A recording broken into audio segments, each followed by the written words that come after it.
अब इस पे एक इंडिपेंडेंट पॉलिटिकल और कॉन्स्टिट्यूशनल एनालिसिस लेते हैं। हमारे साथ मौजूद है सियासी और क़ानूनी उमूर के मुमताज़ न्यूज़ एनालिस्ट, अपना बहुत उम्दा प्रोग्राम भी होस्ट करते हैं, जनाब मुनीफ फारूक हमारे साथ मौजूद है। बहुत बहुत शुक्रिया मुनीफ फारूक साहब। फ़ैसला आ गया, ज़ाहिर है कि जो फ़ैसले के जो कंटेंट है वो बहुत ज़्यादा सीरियस नौइयत का है। फॉर्मर प्राइम मिनिस्टर को 10 साल की सज़ा, फॉर्मर फॉरेन मिनिस्टर को 10 साल की सज़ा, इल्ज़ाम ऑफिशियल सीक्रेट एक्ट का ब्रीच, और बहुत ही सीरियस सी तमाम उसकी कॉनोटेशन है। लेकिन जिस तरह से मुकदमा चला तोशा खाना की तरह से, जिस पे पहले भी हमारे पास ऑब्जर्वेशन है कुछ सुप्रीम कोर्ट की जानिब से, ख़ास तौर पे जस्टिस अतहर मिनल्लाह की, और अब ये जो आखिरी 3 दिन हुए इस मुकदमे के, जिसके बाद आज ये फ़ैसला आया, मुख्तसर जज साहब ने ज़बानी फ़ैसला सुनाया। ओवरऑल जो है वो शेडो जो है इसकी समात पे, फ़ैसला तो आ गया है मगर काफ़ी डार्क नज़र आते हैं। बहुत शुक्रिया कामन खान साहब। ये एक दुरुस्त असेसमेंट है। अगर हम तासुर की बात करें या जो इम्प्रेशन मिलता है इस पूरे ट्रायल के हवाले से, कि अगर बुनियादी तौर पर देखा जाए आईनी एतबार से, तो आर्टिकल 10 से कहता है कि हर एक के पास फेयर ट्रायल का हक है। तो बहसियत एक कानून के तालिब इल्म के मेरे नज़दीक तो ये फेयर ट्रायल के स्टैंडर्ड्स के ऊपर पूरा नहीं उतरता कहीं से भी। ये ट्रायल जिस तरीके से, खास तौर पर जो इसका इख्तिताम हुआ, जिस तरीके से ये हुआ, उससे ये ज़ाहिर होता है कि शायद बड़े एक्सपेडिशियसली इसको किया गया। इसमें कन्वीनियंस देखी गई, शायद प्रोसीजर या ड्यू प्रोसेस को मद्देनज़र नहीं रखा गया। मेरिट्स की बात और है, और दूसरी बात जो मैं समझ पाया हूँ, या कम से कम जो अब तक मेरी राय है, क्योंकि अभी तक हमारे सामने जजमेंट नहीं आई, हमें नहीं पता कि किन चीज़ों को मद्देनज़र रखते हुए अदालत ने यह सज़ा दी है। तो मेरे नज़दीक तो जो क्वांटम है सज़ा का, वो भी कोई इतना काबिल हज़म इस वक्त तक तो नहीं है। हाँ, ये बात ज़रूर है कि इमरान खान ने एक सेंसिटिव मामले को अपनी सियासी नौयत के लिए इस्तेमाल किया, अपने मफाद के लिए इस्तेमाल किया, बाकायदा तौर पर किया, और उसमें कोई इबाहम है भी नहीं। लेकिन जिस क्वांटम की सज़ा मिली है उस पर मुझे तशवीश भी है, मेरा कंसर्न भी है, और मैं जानना चाहूंगा कि अदालत क्या कही। मुनीफ साहब, ये जितने हम लीडिंग जो हमारे लीगल और कॉन्स्टिट्यूशनल एक्सपर्ट से बात हो रही है, जो सबसे ज़्यादा स्ट्राइकिंग चीज़ इसमें यह है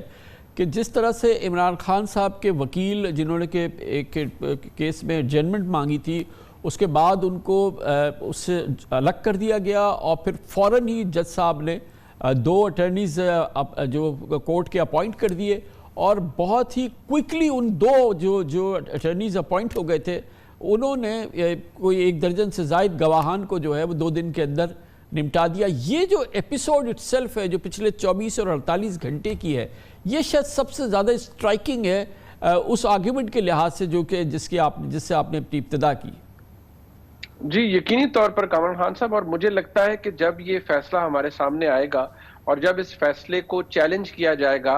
eight a higher platform, naturally पहले हाई कोर्ट में, तो ये जो एक बहुत बड़ा एक वैक्यूम है और एक सुकम है बहुत बड़ा फेयरनेस का, और जिस तरीके से फिर हरिडली इसको एंड में किया गया, इसके ऊपर सवाल भी उठेगा। और ऐन मुमकिन है कि जब अदालत के सामने इमरान खान साहब के वकला कहें कि प्रोसिक्यूशन ने ये बड़ी फ्लैग्रेंट डिसरिगार्ड दिखाया ड्यू प्रोसेस को, या जज साहब ने कंडक्ट ठीक नहीं किया इस ट्रायल को जिस तरह से टुवर्ड्स द एंड करना चाहिए था, तो ऐन मुमकिन है कि ये केस ओवरटर्न अगर अदालत ना करे तो रिमांड बैक कर दे टू द सेम कोर्ट कि जी इसको दोबारा इस पार्ट को ये हम फैसला वापस करते हैं, इसको दोबारा रिमांड करे और ट्रायल को वहीं से शुरू करे जहां से इसके ऊपर जो एक्यूज्ड है उनका एतराज है। देखिए, ये क्रिमिनल ट्रायल है, यहाँ पर बियॉन्ड रीजनेबल डाउट आपने साबित करना होता है। लेकिन एक और चीज है ना इसमें, मैं सॉरी आपको इंटरप्ट करूंगा, कि इससे पहले हाई कोर्ट जो है वो वापस काइंड ऑफ रिमांड बैक कर चुकी है, क्योंकि इसमें पहले ही चीज़ें सामने आ चुकी हैं जज साहब के हवाले से, और जिस तरह से उन्होंने कंडक्ट किया,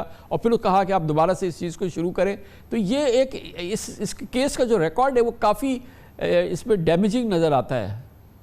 कामरान खान साहब, अगर आपको याद हो कि जो इलेक्शन कमीशन का वो सारा तोशाखाना वाला केस था, वो भी बैक एंड फोर्थ कोई इस्लामाबाद हाई कोर्ट से टुवर्ड्स द ट्रायल कोर्ट, वो कोई 3-4 एपिसोड्स उसकी हुई थी, और उस वक्त भी ये एतराज किया गया था कि जब इतनी दफा केस वापस रिमांड किया जा रहा है तो अदालत इस्लामाबाद हाई कोर्ट को उसको खुद सुन लेना चाहिए था, क्योंकि बार बार एक ही जज के सामने रिमांड किया जाता था केस। यहाँ पर भी एक जो आपने दुरुस्त फरमाया कि एक जगह पर ये कार्रवाई को उन्होंने कलअदम करार दिया था, और एक फिर खास तारीख से गालिबन 9 अगस्त से दोबारा की कार्रवाई को आगे बढ़ाया था عدالت نے. لیکن ظاہری بات ہے کہ جو بیچ میں عرصہ گزرا اس کو شاید عدالت نے برج کرنے کی کوشش کی, جو ٹرائل کورٹ ہے انہوں نے جلدی کرانے کی کوشش کی. اب دیکھیے ہے یہ ان یوزول کہ جی رات 12 بجے تک بھی عدالت چل رہی ہے اور اگلے دن بھی چل رہی ہے, وکیل نہیں آئے تو پبلک جو اسٹیٹ کی طرف سے وکلا ہے وہ دیے جا رہے ہیں. دیکھیے ایکیوزڈ کوئی بھی ہے,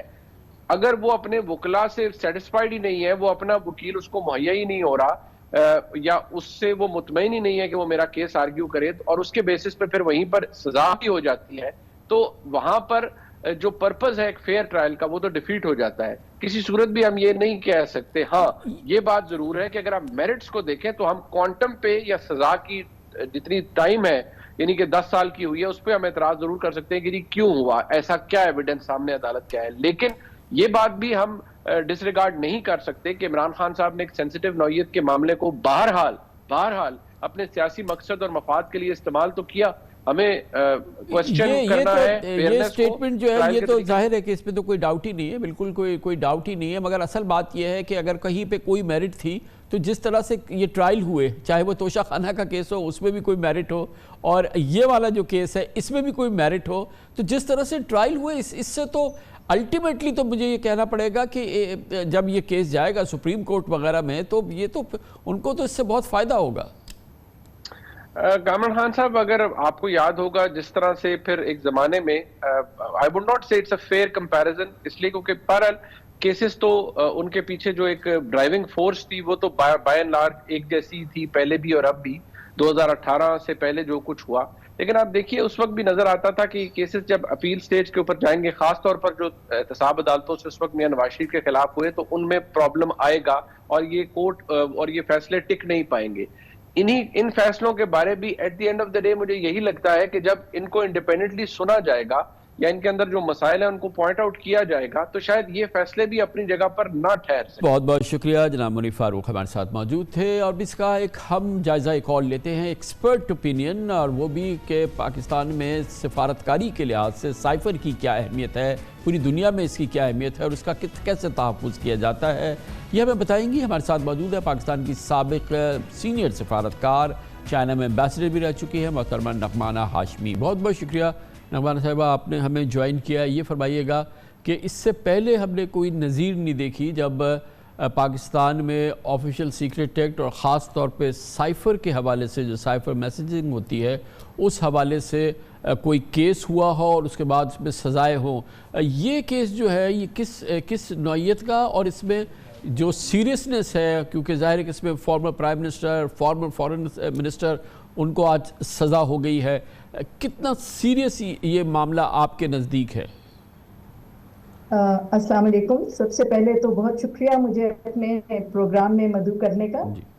جہاں تک اس کیس کا سوال ہے تو کیس پہ تو میں کامنٹ نہیں کروں گی کیونکہ I am totally a political, تو لیکن میں آپ کو یہ بتا سکتی ہوں کہ یہ امپورٹنٹ کیوں ہے.